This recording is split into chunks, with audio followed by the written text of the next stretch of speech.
Aladdin was the son of a poor tailor in an eastern city. He was a spoiled boy, and loved play better than work, so that when Mustafa, his father, died, he was not able to earn his living, and his poor mother had to spin cotton all day long to buy food for their support. But she dearly loved her son, knowing that he had a good heart, and she believed that as he grew older he would do better, and become at last a worthy and prosperous man. One day, when Aladdin was walking outside the town, an old man came up to him, and looking very hard in his face, said he was his father's brother, and had long been away in a distant country, but that now he wished to help his nephew to get on. He then put a ring on the boy's finger, telling him that no harm could happen to him so long as he wore it. Now, this strange man was no uncle of Aladdin, nor was he related at all to him, but he was a wicked magician, who wanted to make use of the lad's services, as we shall see in a moment. The old man led Aladdin a good way into the country, until they came to a very lonely spot between two high black mountains. Here he lighted a fire, and threw into it some gum, all the time repeating many strange words. The ground then opened just before them, and a stone trapdoor appeared. After lifting this up, the magician told Aladdin to go below, down some broken steps, and at the foot of these he would find 3 halls, in the last of which was a door leading to a garden full of beautiful trees. This he was to cross, and after climbing some more steps, he would come to a terrace, when he would see a small shelf, in which there was a lighted lamp. He was then to take the lamp, put out the light, empty the oil, and bring it away with him.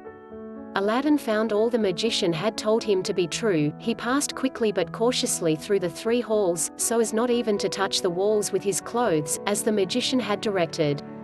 He took the lamp from the shelf, threw out the oil, and wrapped it in his arms. As he came back through the garden, his eyes were dazzled with the bright-colored fruits on the trees, shining like glass. Many of these he plucked and put in his pockets, and then returned with the lamp, and called upon his uncle to help him up the broken steps. "Give me the lamp," said the old man, angrily. "Not till I get out safe," cried the boy. The magician, in an anger, then slammed down the trapdoor, and Aladdin was shut up fast enough. While crying bitterly, he by chance rubbed the ring, and a figure appeared before him, saying, "I am at your command, the genius of the ring, what do you desire?" Aladdin told the genius of the ring that he only wanted to be set free, and to be taken back to his mother.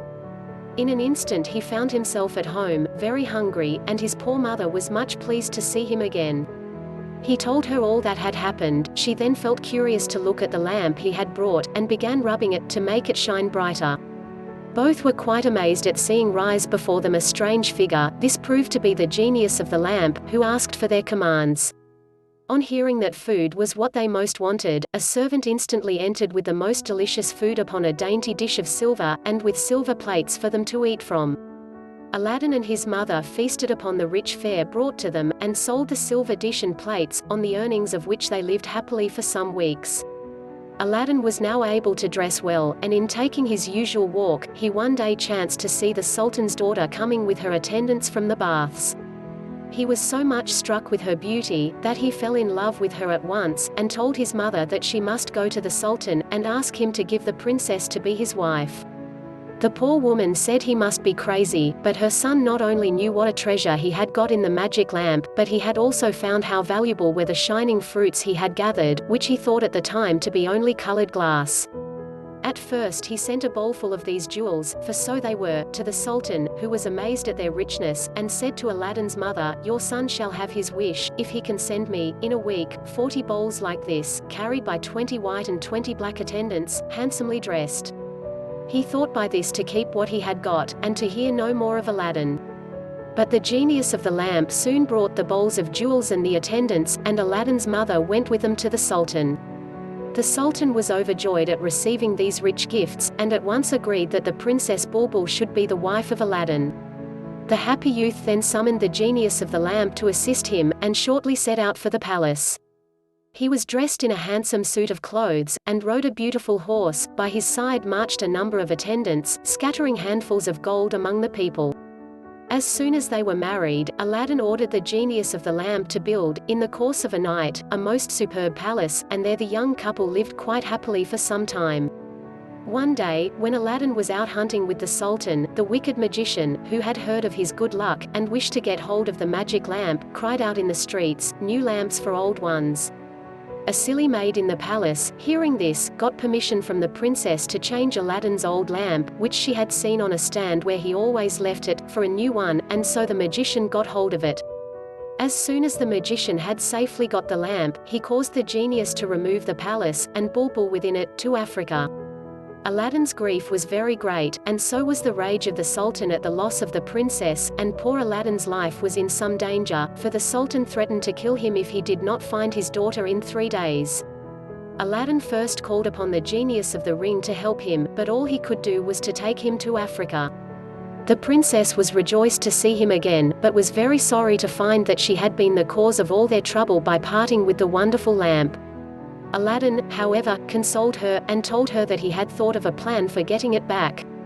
He then left her, but soon returned with a powerful sleeping draught, and advised her to receive the magician with pretended kindness, and pour it into his wine at dinner that day, so as to make him fall sound asleep, when they could take the lamp from him. Everything happened as they expected. The magician drank the wine, and when Aladdin came in, he found that he had fallen back asleep on the couch. Aladdin took the lamp from his arms, and called upon the genius to transport the palace, the princess, and himself, back to their home city. The Sultan was as much astonished and pleased at their return, as he had been upset beyond measure at the loss of his daughter.